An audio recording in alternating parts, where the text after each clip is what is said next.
Simulan natin ang ating pagdiriwang sa ngalan ng Ama at ng Anak at ng Espiritu Santo. Amen. Ang pagpapala ng ating Panginoong Hesukristo, ang pag-ibig ng Diyos Ama at ang pakikipagkaisa ng Espiritu Santo naway sumainyong lahat. At sumaiyo rin. Mga kapatid, aminin natin ang ating mga kasalanan upang tayo'y maging marapat gumanap sa banal na pagdiriwang.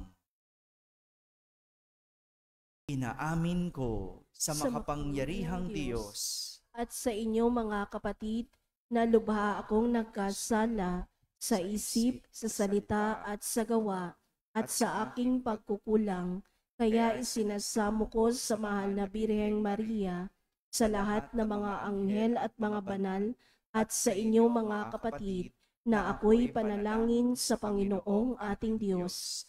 Kaawan tayo ng makapangyarihang Diyos, patawarin tayo sa ating mga kasalanan at patnubayan tayo sa buhay na walang hanggan. Amen.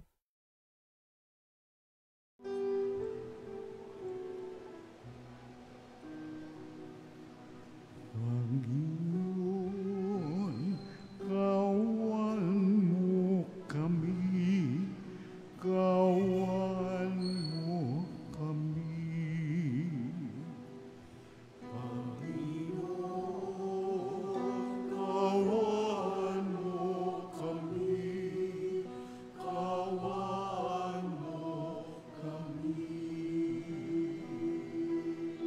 Kristo, kawan mo kami, kawan mo kami.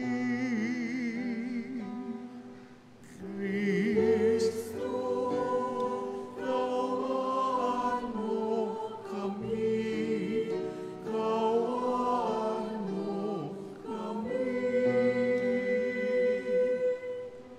Panginoon, kawan mo kami, kawan mo kami. Panginoon, kawan mo kami, kawan mo kami.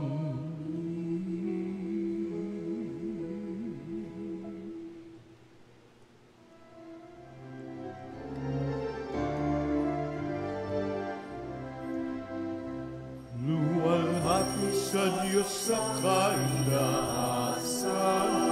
kaloob sa lumay kapayapaan. Pinupuri ka at ipinagdarang, sinasamba ka dahil sa dakilang kalwalhatian. Panginoon naming Diyos sa iyong langit, ambang makapangyarihan. Panginoong Jesucristo, lutong anak ng Diyos, Kordero ng Ama, ikaw nag-aalis ng mga kasalanan ng sanlibutan. Tanggapin mo ang aming kahilingan, ikaw na nanuluklok sa kanan ng Ama. Maawa ka sa amin, ikaw lamang ang banal, Panginoong Jesucristo, kasama ng Espiritu, sa luwalhati ng Ama. Amen, amen, amen.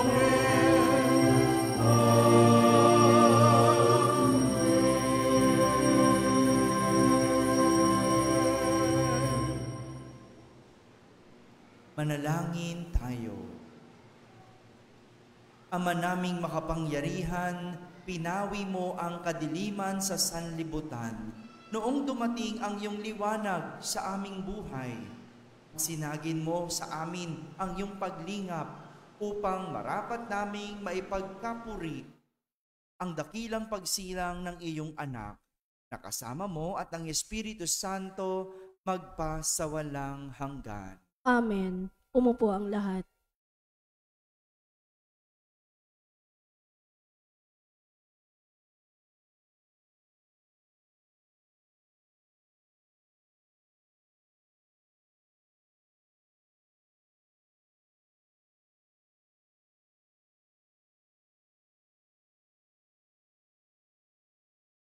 Pagbasa mula sa unang sulat ni Apostol San Juan.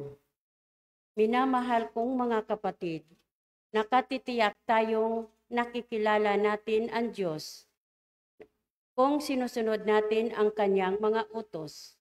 Ang nasasabing nakikilala ko siya, ngunit sumusuway naman sa kanyang mga utos ay sinungaling at wala sa kanya ang katotohanan. Ngunit ang tumutupad sa salita ng Diyos ay umibig sa kanya ng wagas. Ganito natin nalalamang tayo'y nasa kanya. Ang nagsasabing nananatili siya sa Diyos ay dapat mamuhay tulad ng pagkapamuhay ni Jesucristo. Ang minamahal, hindi isang bagong utos ang isinusulat ko sa inyo, kundi ang dating utos na nasa inyo, nasa simula pa. Ito'y ang salitang narinig na ninyo. Gayunman, maituturing na isang bagong utos ang isinusulat ko sa inyo, bago sapagkat napapawi na ang kadiliman at lumiliwanag na ang tunay na ilaw. Ang katotohanan nito'y nasaksihan sa buhay ni Kristo ay nakikita rin sa atin. Ang nasasabing siya'y nasa liwanag, ngunit napupuot sa kanyang kapatid ay nasa kadiliman pa. Ang umibig sa kanyang kapatid ay nanatili sa liwanag, ay walang panganib na mabulid siya sa kasalanan. Ngunit ang napupuot sa kanyang kapatid ay nasa kadiliman pa. Lumalakad siya sa kadiliman at hindi nalalaman ang kanyang patutunguhan sapagkat binulag siya ng kadiliman. Ang salita ng Diyos. Salamat sa Diyos. Salmong tugunan ang atin pong itutugon. Magalak ang kalangitan at daigdig ay magdiwang. Tayo pong lahat. Magalak ang kalangitan at daigdig ay magdiwang. Purihin ang Panginoon. Awitan ang bagong awit. Panginooy, papurihan nitong lahat sa diigdig. Awitan ang Panginoon. Ngalan niya'y sakdal, piket, tugon. Magalak ang kalangitan at daigdig ay magdiwang. Araw-araw ang ginagawang pagliligtas ay ilathala. Kahit sa ay ipahayag na ang puon ay dakila. Sa madla ay ipahayag ang dakila niyang gawa, tugon. Magalak ang kalangitan at daigdig ay magdiwang. Panginoon ang may likha, ang buong sangkalangitan. Naliligid siyang lagi, ng dangal at kabanalan. Ang lubos niyang kagandahan ay sa templo na mamasdan, tugon. Magalak ang kalangitan at daigdig ay magdiwang. Tumayo ang lahat.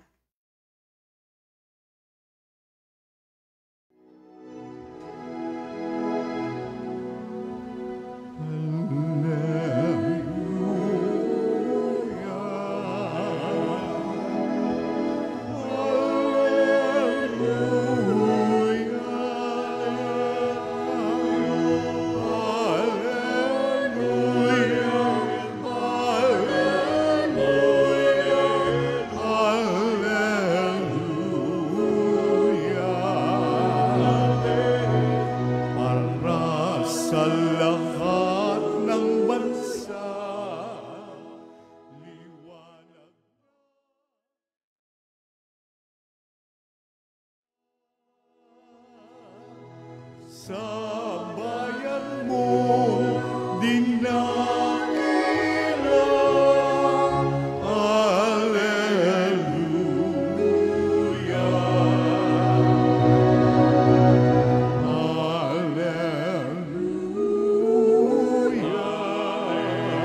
Sumainyo ang Panginoon. At sumaiyo rin. Ang mabuting balita ng Panginoon ayon kay San Lucas. Papuri sa iyo, Panginoon.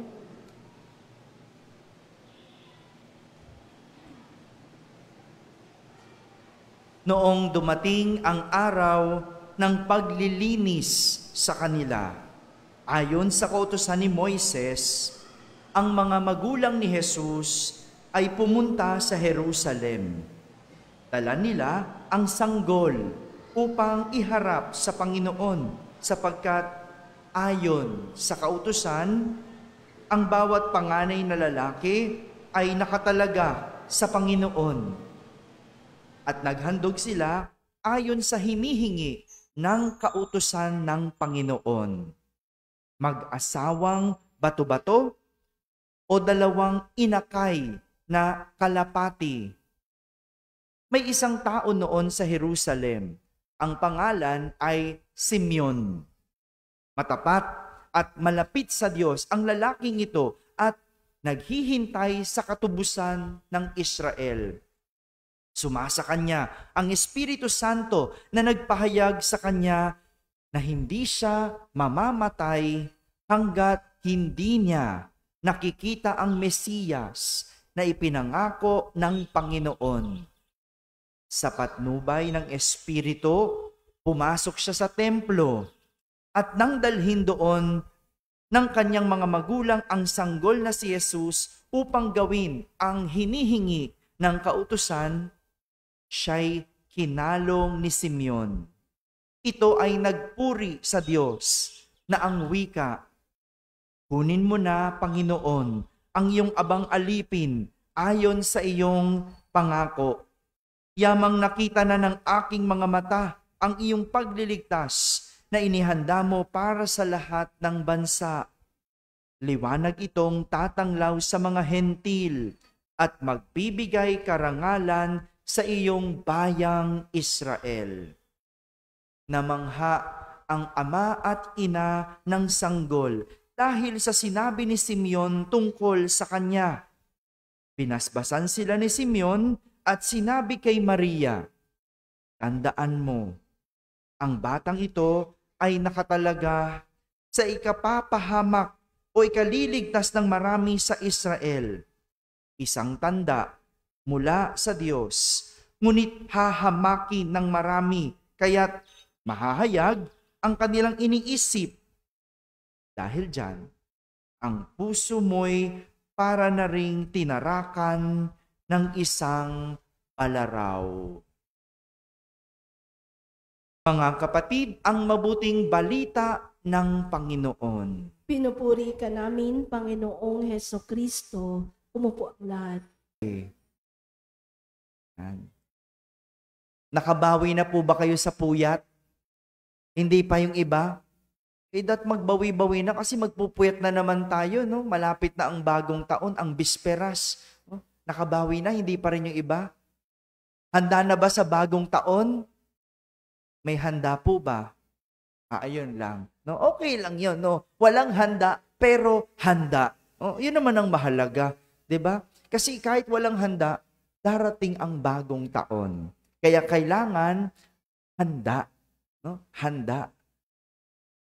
Tema ng pagsunod ang punto ng ating mga pagbasa sa araw na ito. Sabihin nyo nga po, pagsunod.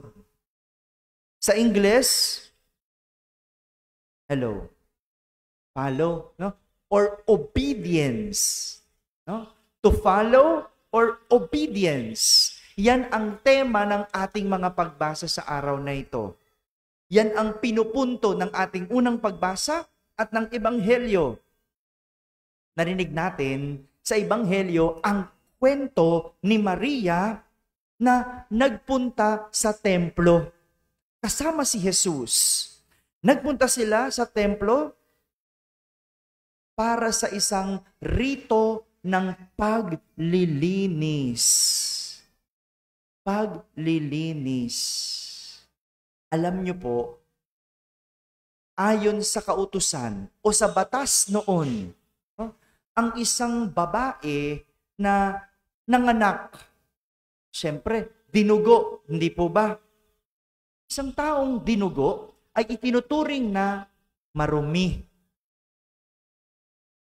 Kaya nga, para maging malinis, kailangan mong sumailalim sa isang ritual ng paglilinis sa templo. Ganoon noon. May batas noon na hindi ka pwedeng hindi sumailalim sa rito ng paglilinis. Kundi, hindi ka pwedeng hawakan. Kasi kung hahawakan kita, magiging marumi rin ako. Kaya ayon sa batas, ang isang babae na nagdalang tao, nagsilang, pagkatapos isilang ang bata, pupunta sa templo. Merong ritual na gagawing paglilinis. At yan ang dahilan kaya nagpunta si Maria, Jose at Jesus sa templo. Alam nyo, kung tutuusin, hindi naman kailangan ni Maria na sumailalim pa sa ritual. Hindi na niya kailangan sundin yung batas. Bakit? Ang anak niya, Diyos. Diba? Ang anak niya, si Jesus. Para bang isang may-ari ng bahay. Hindi ba? Kapag ikaw ang may-ari ng bahay, sino ang nasusunod? Ikaw. Ba't ikaw ang masusunod? Kasi ikaw yung may-ari. Diba? Kaya nga, ang drama ng mga may-ari ng bahay, lumayas ka kung ayaw mong sumunod sa akin. Di ba? Ganon? Di ba? Umalis ka. Umalis ka sa pamamahay ko kung ayaw mo kong sundin. Di ba ganon? May napalayas na po ba kayo sa bahay nyo? Wala pa. May balak po ba kayong palayasin? Wala rin, no? Kasi hindi naman kayo yung may-ari ng bahay, no? Siyempre, hindi ka pwede magpalayas, hindi naman ikaw nakalagay sa titulo, no? Pero, sino lang ang pwedeng magpalayas? Yung may-ari. Sino lang ang pwedeng sumuway sa utos? Yung may-ari din. Siyempre, ikaw may-ari eh. Parang ganun. Kung tutusin si Maria, hindi niya kailangan sumunod sa batas. Diyos yung anak niya. Sino pa bang mas mataas sa batas? Wala nang iba kundi ang Diyos. Diba? Pero, dahil tapat, mabuti at masunurin si Maria, sumunod siya sa kung ano ang sinasabi ng batas. Sumailalim sa rito o ritual ng paglilinis at nag-alay ng inakay na kalapate. Ito din po yung nais sabihin sa atin ng ating unang pagbasa. Sinabi ni San Juan sa kanyang sulat, ang nasasabi, ang kumikilala sa Diyos, ang sumusunod sa Diyos. Ang umiibig sa Diyos, ang sumusunod sa utos ng Diyos. Hindi mo pwedeng sabihin, iniibig mong Diyos nang hindi ka marunong sumunod sa Diyos. At hindi mo pwedeng sabihin, kinikilala mo ang Diyos nang hindi mo sinusunod ang Diyos. Hindi ako nagsabi nun ha. Yun ang nasusulat. Ang kumikilala sa Diyos, sinusunod ang Diyos. Ang umiibig sa Diyos, sumusunod sa utos ng Diyos. Maganda pong paalala sa atin ito, matapos ang araw ng pagsilang ni Jesus, matapos ang araw ng Kapaskuhan, dahil ang Pasko ay isang katuparan ng utos o plano ng Diyos na sinunod ni Maria. Kaya tayo may Pasko ay dahil may isang babae sa katauhan ng ating mahal na Birhen na sumunod sa Diyos. Ang galing, no? Imagine niyo nga, kung si Maria sinuway ang Diyos, meron ba tayong Pasko? Wala. Kasi wala tayong Jesus. Kung si Maria sinuway ang Diyos, hindi lang wala tayong Jesus, wala tayong Diyos. Imagine niyo yun. Hindi natin nakapiling ang Diyos at yan ang nagawa ng pagsunod ng ating mahal na ina. Ang nagawa ng pagsunod ay marami ang naligtas at nalagay sa maayos. Naligtas at nalagay sa maayos. Yan ang nagagawa ng taong marunong sumunod. Ang hindi marunong sumunod, napahamak at nasira ang buhay. Father, may pruweba ka ba kung sino yon? Meron. Si Eva at Adan, di ba? Sumuway, anong nangyari? Ayan, di ba? Nagkaroon ng kamatayan, nagkasala. Sinuway eh. Sa inyong mga anak, ilan sa kanila ang sumuway? Nung sinabi mong anak, mag-aral ng mabuti. Kamo, kung ayaw sumunod niyan, hindi makakapagtapos. At hindi nakapagtapos, walang magandang buhay. At dahil hindi magandang buhay, hirap ang buhay. Tingnan nyo, yung sanga-sanga, kung sinunod mo lang yung nanay, nakapagtapos, may trabaho, magandang buhay, magaang ang buhay, sanga-sanga eh. Diba? Ang ganda ng buhay. Alam nyo, malapit na ang bagong taon. At tayo, pag bagong taon, gumagawa ng New Year's. Gumagawa ba kayo nun? Sabi mo, di ba, magda-diet ka na pagkatapos ng medianoche. Di ba, yan yung pangako mo, no? Nung nagno-noche buena ka, no? Pagtapos na lang ng New Year, no? Gawa ng New Year's resolution. Pero, pansinin nyo, sino ang sumusuway noon? Diba ikaw din? Ikaw na nga ang gumawa, ikaw pa ang sumuway. Sino na lang susunod nun? Wala. Kaya tignan mo, no? Yung size 38 mo, next year, 40 na, no? Nababago eh, no? Kasi hindi tayo marunong sumunod. Simple lang yan.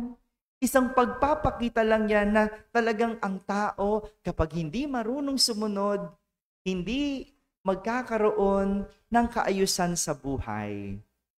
Mga kapatid, ito po ang imbitasyon sa atin. Ang ating patron, ang Nuestra Señora de la Soledad, isang babae na marunong sumunod. Hindi lang kung kanino, kundi sa Diyos. At kaya tayo may Pasko, kaya tayo may Jesus, kaya magandang buhay natin kahit hirap, ay dahil may babae na marunong sumunod. Ito ang imbitasyon sa atin, ang matutong sumunod sa Diyos. Dahil isang senyales ng tao'y marunong sumunod, yung kaya niyang ibigay, yung kanyang oo sa Diyos. Ang pagsunod ay isang katangian ng taong tapat. Kaya ang isang senyales na ang tao ay tapat kapag siya ay marunong sumunod sa Diyos. Amen. Amen.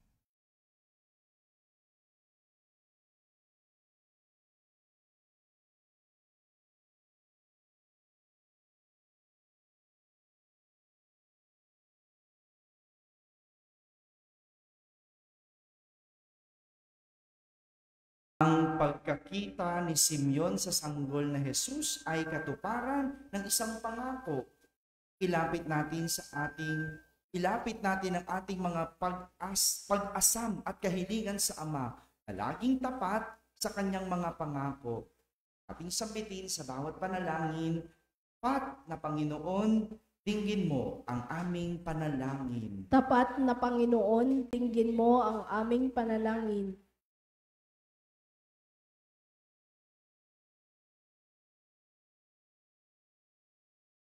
Ang simbahan bilang isang pamilya, naway maging isang huwaran at gabay ng mga bansa sa mundo sa kanilang pagsisikap at magkaroon ng pagkakasundo at kapayapaan. Manalangin tayo sa Panginoon. Tapat na Panginoon, dinggin mo ang aming panalangin. At inawang maipakita ang higit na pagpapahalaga sa mga miyembro ng ating pamilya na ang pagmamahal ay binabaliwala natin. Manalangin tayo sa Panginoon. Tapat na Panginoon, dinggin mo ang aming panalangin. Ang mga pamilya nagkakahiwa-hiwalay, naway magkasundo at muling mabuo. Manalangin tayo sa Panginoon. Tapat na Panginoon, dinggin mo ang aming panalangin. Ang mga may sakit, naway makadama ng init ng pagmamahal at pagkalinga ng mga kasapi ng kanilang sariling pamilya. Manalangin tayo sa Panginoon. Tapat na Panginoon, dinggin mo ang aming panalangin. Ang mga pumanaw na sa mundong ito, naway pagkalooban ng walang hanggang katiwasayan at liwanag. Manalangin tayo sa Panginoon. Tapat na Panginoon, dinggin mo ang aming panalangin. Sa katahimikan, ating ilapit sa Diyos ang ating mga pansariling kahilingan.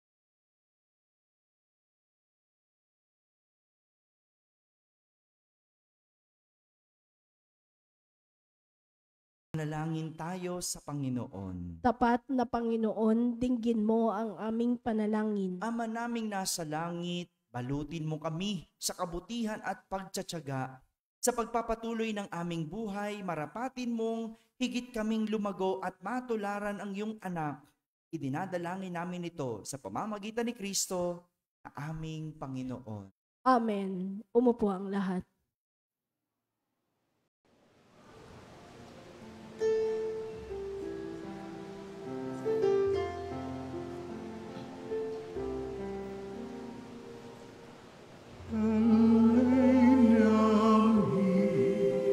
Sa Paskong dumating, pagkakaisa, pagmamahal at kabanalang taglay.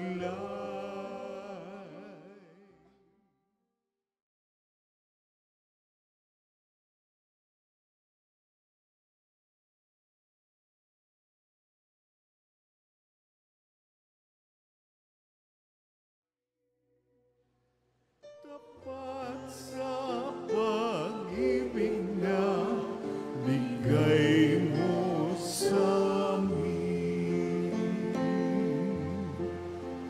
Itong alay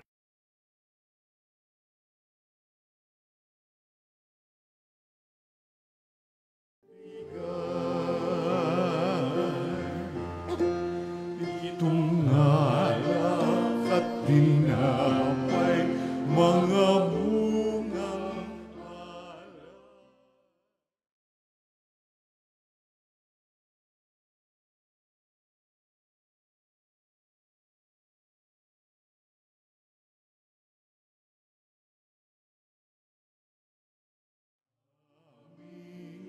Pag-ibig sa kapwa kapatid,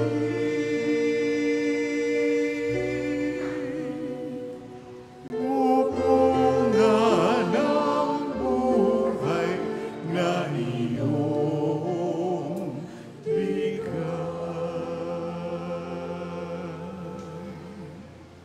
Manalangin kayo mga kapatid upang ang paghahain natin ay kalugdan ng Diyos amang makapangyarihan. Tanggapin nawa ng Panginoon itong paghahain sa iyong mga kamay, sa kapurihan niya at karangalan sa ating kapakinabangan at sa buong sambayanan niyang banal. Ama naming lumikha, tanggapin mo ang mga alay upang maganap ang pagpapalitan ng iyong kaloob at ng aming handog sa aming paghahain na iyo ring ibinigay para kami ay maging marapat na iyong paunlakan sa pamamagitan ni Jesucristo kasama ng Espiritu Santo magpasawalang hanggan. Amen. Sumainyo ang Panginoon. At sumaiyo rin. Itaas sa Diyos ang inyong puso at diwa. Itinaas na namin sa Panginoon. Pasalamatan natin ang Panginoong ating Diyos. Marapat na siya ay pasalamatan. Ama naming makapangyarihan, tunay ngang marapat na ikaw ay aming pasalamatan sa pamamagitan ni Jesucristo na aming Panginoon. Siya ay isinugo mo upang matupad ang iyong magandang balak para sa lahat. Hindi niya ikinahiyang mamuhay ng mahirap upang mapakisamahan niya kaming matapat. Siya'y naging hindi na iba sa amin upang maitampok niya kami sa iyong piling. Sa kanyang lantarang muling pagdating, ang pakikisama niya ay puspusang magniningning at ang pangako niyang kapanapanabik ay inaasahan naming lubos na makakamit. Kaya kaysa ng mga anghel na nagsisiawit ng papuri sa iyo nang walang humpay sa kalangitan, kami nagbubunyi sa iyong kadakilaan.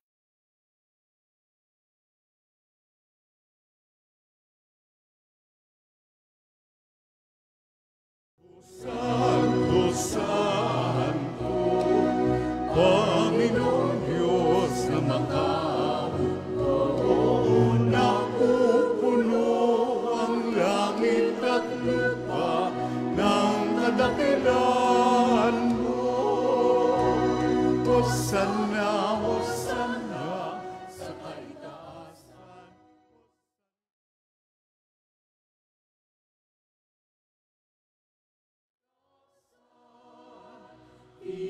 Pinagpalang naparirito sa ngalan ng Panginoon. Hosanna, Hosanna sa kaitaasan. Hosanna, Hosanna sa kaitaasan.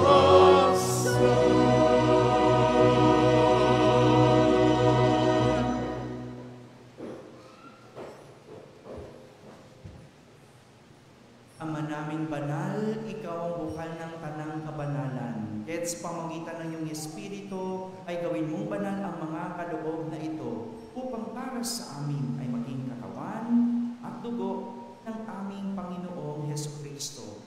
Bago niya, pinagtiisang pusang loob na maging handog, hinawakan niyang tinapay, pinasalamatan kanya, pinaghati-hati niya iyon, iniabot sa kanyang mga alagad at sinabi, tanggapin ninyong lahat ito at kanin. Ito ang aking katawan na inihahandog para sa inyo.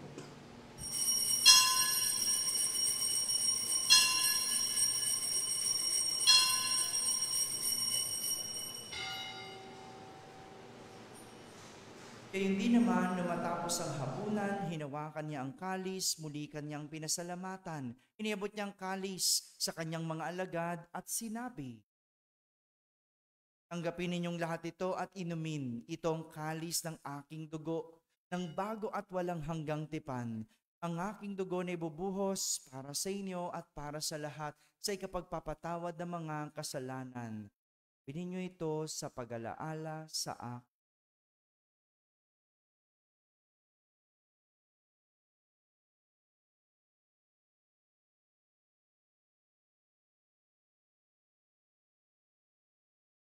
Pagbunyi natin ang misteryo ng pananampalataya.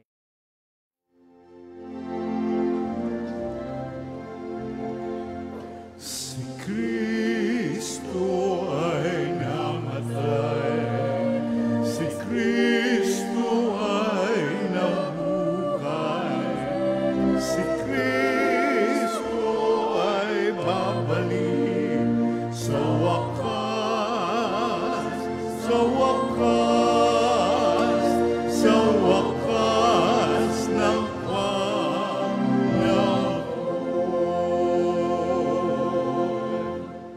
Ama, ginagawa namin ngayon ang pag-alaala sa pagkamatay at muling pagkabuhay ng iyong anak. Kaya tinaalay namin sa iyo ang tinapay na nagbibigay buhay at ang kalis na nagkakaloob ng kaligtasan. Kami nagpapasalamat dahil kami iyong minarapat na tumayo sa harap mo para maglingkod sa iyo. Isinasamo namin kaming magsasalo-salo sa katawan at dugo ni Kristo ay mabuklod sa pagkakaisa sa pamamagitan ng Espiritu Santo. Lingapin mong yung simbahang laganap sa buong daigdig. Puspusin mo kami sa pag-ibig, kaisa ni Francisco na aming Papa, ni Jose na aming Obispo at ng Tanang Kaparian. Alalahanin mo rin ang mga kapatid naming nahimlay na may pag-asang sila'y muling mabubuhay, gayon din ang lahat ng mga pumanaw. Kaawan mo sila at patuloyin sa iyong kaliwanagan.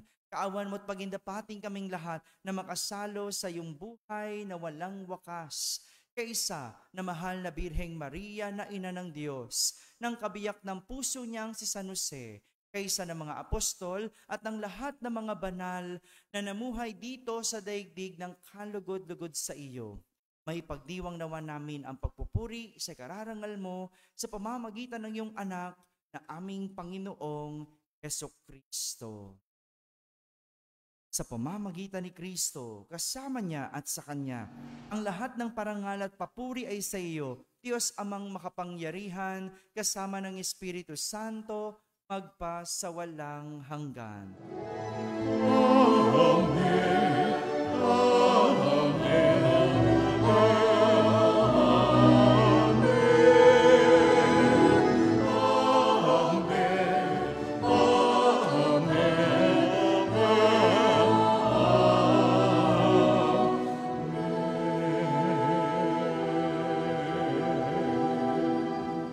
Sa tagubilin ng mga nakakagaling na utos at turo ni Jesus na Panginoon natin at Diyos, ipahayag natin ang lakas loob.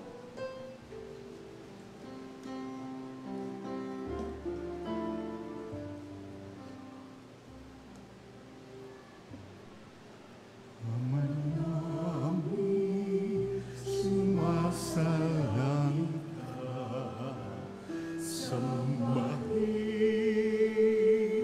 ang ngalan mo, mapasabi ang kaharian.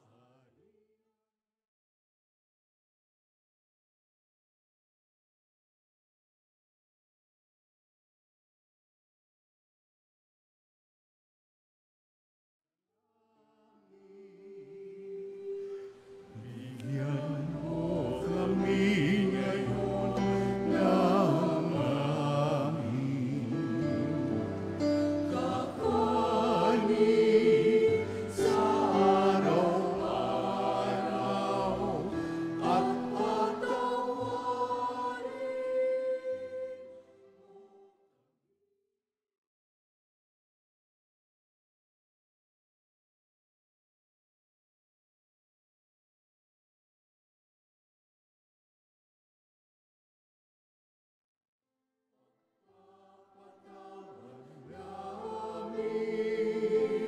Sa nagkakasala sa amin, at huwag mo kami ipahintulot sa tukso at iadya mo kami sa lahat ng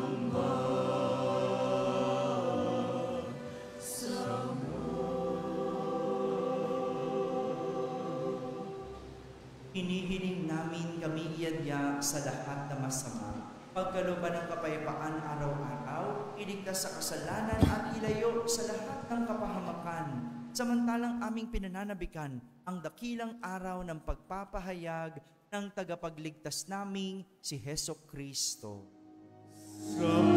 sapagkat iyo ang kaharian at ang kapangyarihan at ang kapurihan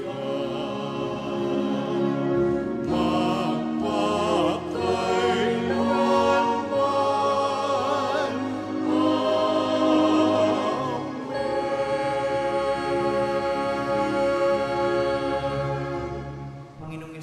Kristo, sinabi mo sa iyong mga apostol, kapayapaan ang iniiwan ko sa inyo. Ang aking kapayapaan ang ibinibigay ko sa inyo. Tunghayan mo ang aming pananampalataya at huwag ang aming pagkakasala. Pagkalooban mo kami ng kapayapaan at pagkakaisa ayon sa iyong kalooban, kasama ng Espiritu Santo, magpasawalang hanggan. Amen. Ang kapayapaan ng Panginoon, laging sumainyo. At sumaiyo rin. Magbigayin kayo ng kapayapaan sa isa't isa. Peace be with you.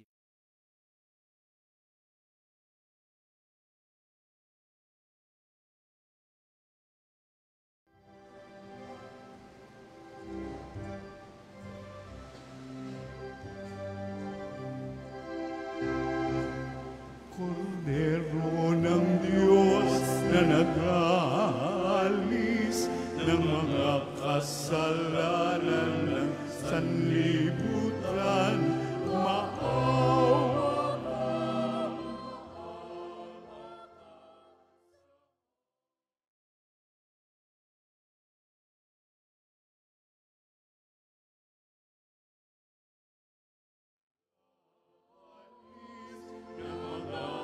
Kasalanan ng sanlibutan, maawa ka sa amin. Kordero ng Diyos na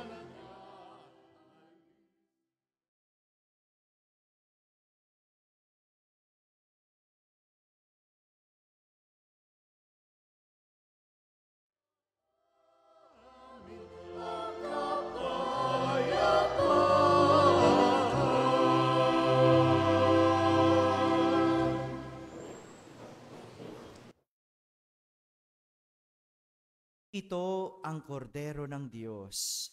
Itong nagali sa mga kasalanan ng sanlibutan. Mapalad ang mga inaaniyahan sa kanyang Hindi ako karapat-dapat na magpatuloy sa iyo. Ngunit sa isang salita mo lamang ay gagaling na ako.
Ama naming mapagmahal, kami iyong pinapagsalo sa banal na pakikinabang ay patatagin mong ganap sa aming pamumuhay araw-araw.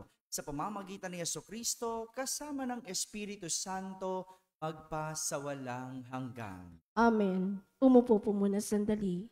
Bilang paghahanda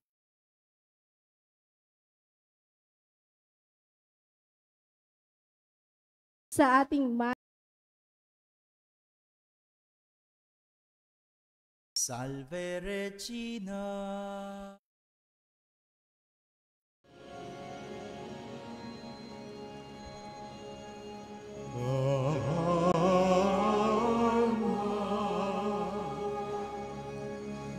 Redemptoris Mater, que per via celi portamane, et stella Maris, suppure cadenti.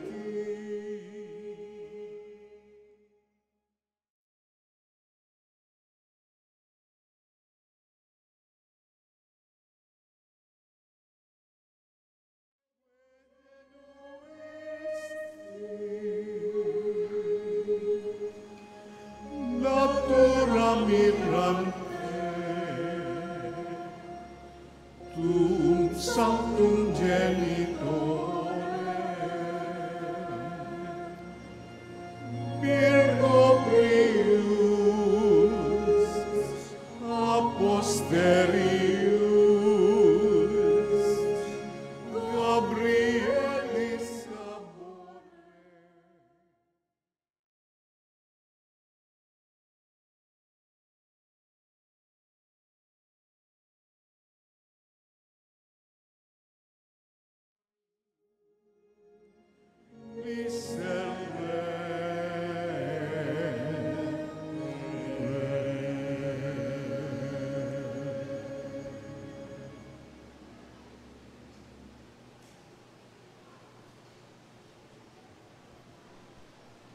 Sumainyo ang Panginoon. at sumaiyo rin. At pagpalain kayo ng makapangyarihang Diyos, Ama at Anak at Espiritu Santo. Amen. Tapos na po ang ating pagdiriwang, humaiking taglay ang pag-ibig at kapayapaan ni Kristo. Salamat sa Diyos.